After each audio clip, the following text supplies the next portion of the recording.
Greetings everyone. It gives me great pleasure in meeting you again in another video. And I am Levin, Assistant Researcher in Hormone Life Research Center and Foundation. So now I'm going to discuss on the Earth research topic, one of the three major divisions in Hormone Life Research. And if you see, I'm going to explore into this article given in Hormone Life, which is where we call Earth as being a role model planet for life. This aspect of our research, where we describe Earth as a you know example or a role model planet for life, is a very core nature of this research knowledge base, and it's very important to understand that. The reason being, our perspective of our planet lies from what we know from our perspective of being on the planet, right? And our so this perspective, seen from another way around, is what this whole article's nature is, and that gives scope for so much understanding of the true nature of any planet and life form on this universe. Not only that, it also helps us understand you know like what all these knowledge bases connect together, and what true meaning does it bring into in terms of how this can be brought into a reality. The aspect of creating a living condition on another planet can be a reality through science. And let's just explore each and every pointers that are being addressed in the article. The first pointer being e- so here we are going to talk about every planets in the universe except Earth, and that shows the importance of that's the whole nature of this whole article. And if you see, the first one being said is that in our planet there are in our universe there are so many number of planets, and all of those planets have formed in the nature of being in clusters. And this is by itself a uniqueness. uh, let's explore further a bit. And every single planet in this universe uh, is made up of five grand fundamental elements of nature, and its joint uh, functioning nature. So both together forms uh, a, a planet, and this goes for every planet in this universe. That's a very strong statement in terms of this research methodology, since uh, there are, when you say heat, or when you say air, or when you say space, uh, they have their own nature.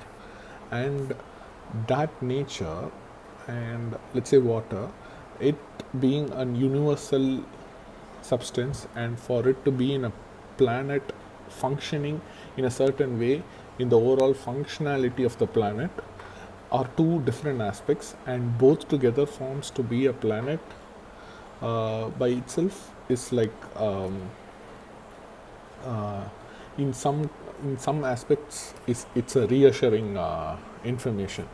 In another aspect, it's you know gives us an you know shows how complex that each planets are already in nature. And it's a new perspective that builds up as we go further. uh, it's said that every planet has the nature of glowing. And see, we never observe a planet without some sort of light hitting on it, or it's very rare that it's in absolute darkness, right?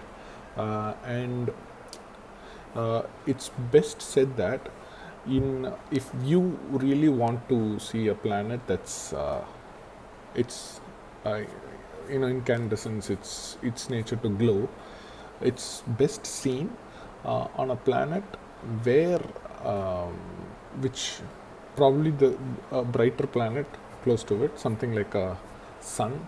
From sun's perspective, every planet in its solar system would look to glow better, rather than seeing another planet from within the same solar system. Or if you do get a chance to actually isolate a planet, which is not a possibility, but you could really see the nature of a planet's glow. And even an easier observation would be is that a planet's overall exhibition of light. Let's take our moon for instance.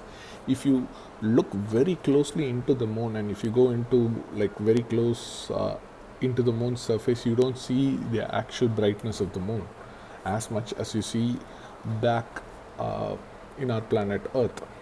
And that's the nature of glow. So yeah, that's the nature of glow we are talking about over here. And it's it by itself is a unique nature. And if you see like further explorations, if you see like how every planet has a instance of dark and light, and that nature, the nature of that dark and light varies for each planet, but the instances of dark and light always is there in a planet, and that is unique to that particular planet. And that is there, which is a uniqueness for every planet. And every planet functions in gravity. And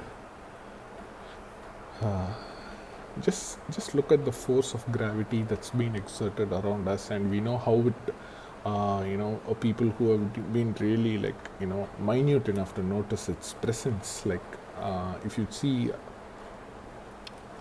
you know its interaction between each materials, or like if you see like how um, how it's like eliminating from a planet, like it's how it comes out of a planet. And all of these aspects of gravity, right, is very soft in nature. It's not too harsh, if you see the way of the force that acts. And all this, such a natured nature, that forms to be the core of how such a huge body functions. That by itself is a uniqueness, and that is unique to every planet in this universe. And the next point is one of my favorite one, where it said that every planet functions keeping the protective field as its center, meaning like you could have always called out saying that um, you know protective field is very important to a planet, or you could have said like it forms the basis of a planet's protection. But here it's called the planet functions keeping protective field as its center, means to say a lot. And it kind of like converges on all aspects of this whole research.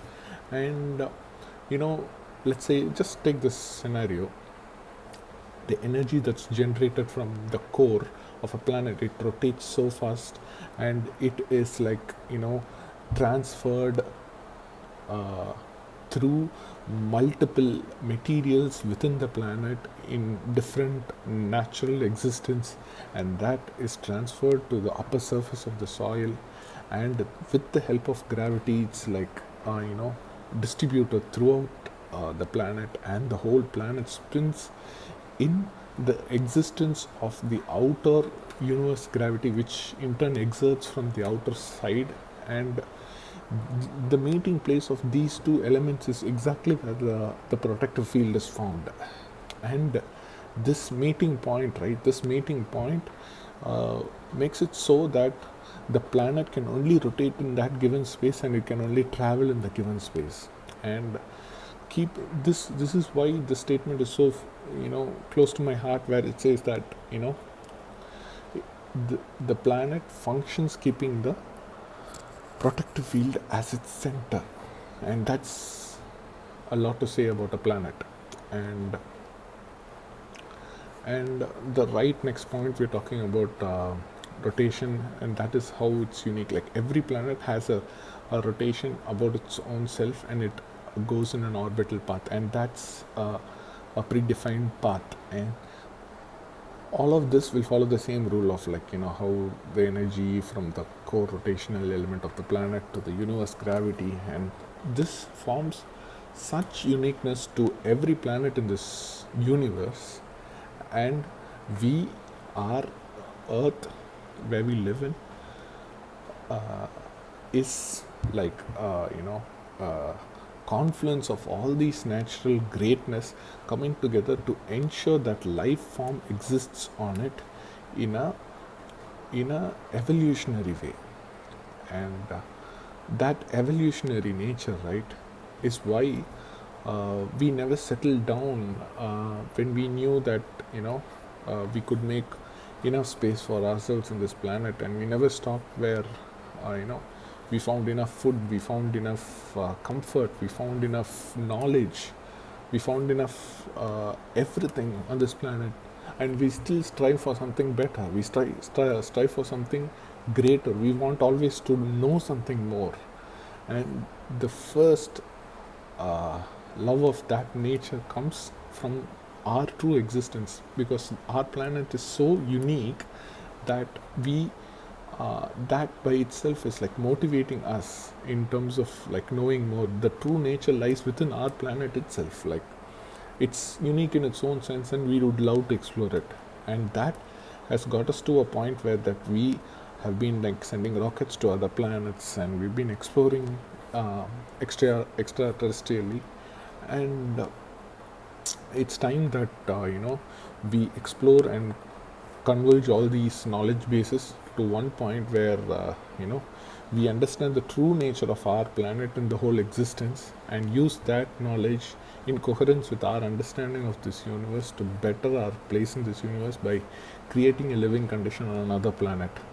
And that will not come from just taking our understanding of our planet from our experience within this planet, and that needs to come from uh, you know what is the fundamental to our experience in this planet, what lies beneath all these elements in our planet.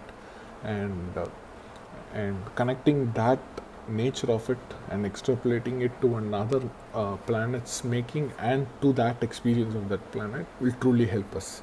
And that's what our moon life research is all about. And it goes into that core defining element of everything, and tries to question every aspect of you know existence and nature, which requires us to go into even philosophy, like human nature and human psychology, human art, and every aspect has its place in this whole research element. And we hope to share more uh, you know um, knowledge spreading articles in the coming days. And your support would mean a lot. Thanks a lot for watching through the video. Have a great day.